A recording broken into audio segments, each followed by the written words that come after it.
नाजरीन, drama serial दो किनारे की आने वाली किस्त निहायत ही दिलचस्प, जज्बाती और सनसनीखेज होने वाली है। कहानी एक ऐसे मोड़ पर जा पहुंची है जहां रिश्ते, एतमाद और इंतकाम आपस में टकरा रहे हैं। इस एपिसोड में ऐसे मनाजिर होंगे जो आपने शायद ही किसी और ड्रामे में देखे हों, क्योंकि शहवार, शहीर और वलीद के दरमियान होने वाली झड़पें, फैसले और इंतकामी इकदामात कहानी को एक बिल्कुल नई सिमत दे देंगे। किस्त की इब्तिदा एक तल्ख और जज्बाती मंजर से होती है, जब शहवार शहीर से आपदीदा लहजे में कहती है, तुमने मुझे धोखा दिया।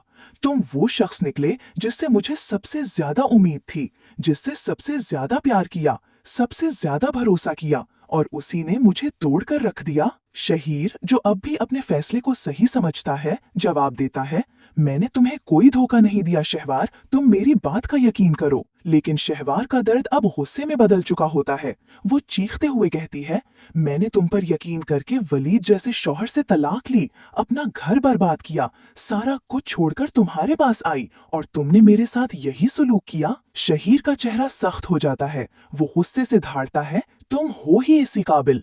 अब जब तुम्हें मेरी हकीकत का अंदाजा हो गया है, तो जान लो, तुम इस घर से बाहर नहीं निकल सकोगी। शहवार ये सुनते ही खौफ, गुस्से और बेबसी के मिले जुले जज्बात में कमरे में पड़ी छुरी उठाती है और शहीर को वार्निंग देती है, अगर तुमने मेरे करीब आने की कोशिश की तो मैं ये छुरी तुम पर चला दूंगी, मुझे मत आजमाना। ये कहते ही वो दरवाजा खोलकर तेजी से बाहर निकलती है और माँ के घर पहुंचती है। वहाँ वो आंसुओं में डूबी अपनी माँ को बताती है, जिस शख्स से मैंने सब कुछ छोड़कर प्यार किया, जिसके लिए वलीद को छोड़ा, उसने भी मुझे धत्कार दिया, वो भी मेरे साथ वफा न कर सका। माँ गम से कहती है, बेटा, ये वही हुआ जो तुमने वलीद के साथ किया था, जैसा बोया वैसा ही काटा। दूसरी तरफ वलीद अपने घर में बैठा होता है कि अचानक शहवार वहां भी पहुंच जाती है।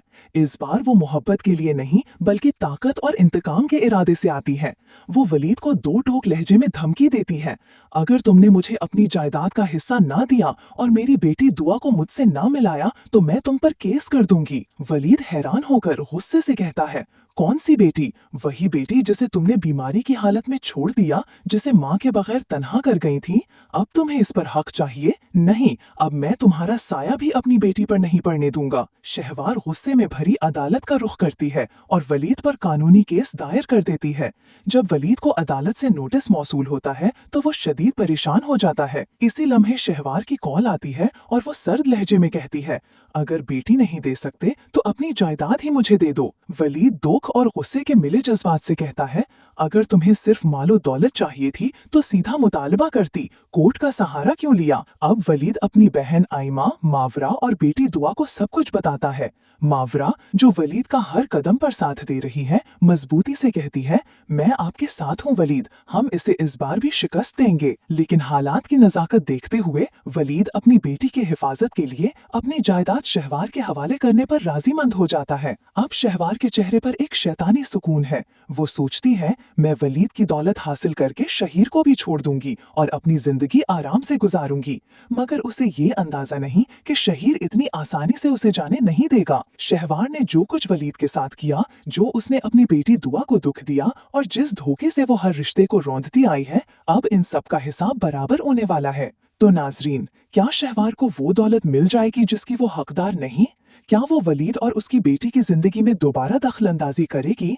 क्या शहीर, जिसे वो छोड़ने का सोच रही है, उसे आसानी से जाने देगा, या फिर शहवार के सारे रास्ते बंद होने वाले हैं? अपनी कीमती राय कमेंट्स में जरूर दीजिए। अगर वीडियो अच्छी लगी हो तो लाइक कीजिए, शेयर कीजिए और चैनल को सब्सक्राइब करना मत भूलिए। मिलते हैं अगली किस्त के तजज़िये के साथ। तब तक अपना ख्याल रखिए, मुस्कुराते रहिए और दुआ कीजिए कि सच झूठ पर गालिब आए। अल्लाह हाफिज।